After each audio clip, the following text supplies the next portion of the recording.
What do you say to some Israelis? And we heard Ian Panel tell us that most Israelis are very happy to see this come to take place. But there is concern by some to see that you have so many of these prisoners, the Palestinian prisoners, more than 100 released for just the first 3 hostages released. What do you say to some who are concerned about who would be released?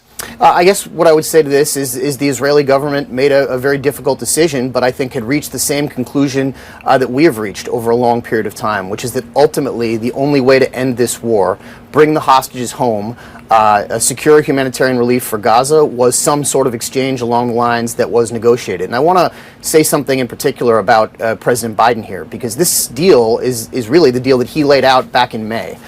The attention of the world, of the press, of maybe even other governments around the world had moved on to other issues. But President Biden literally just about every day would call Jake Sullivan or me or others on our team and ask for an update on the deal, what he could do to help push things forward, who he could deploy to the region, who he could call on the phone. And he made dozens of calls to heads of state involved in negotiating this deal to ultimately get it done. It never escaped his attention, and it really was his persistence that ultimately led to the day that we're going to have today and the opportunity for a better future in the region that this unlocks. But no doubt this was a joint effort at the end, a joint effort with the incoming Trump team. We got significant support from the Trump team. We have been, very transparent about that. We've kept them fully up to speed.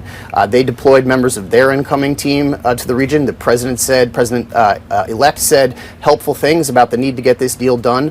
But ultimately, at the end of the day, it was our team that was in the driver's seat for the negotiations directed by President Biden with their support.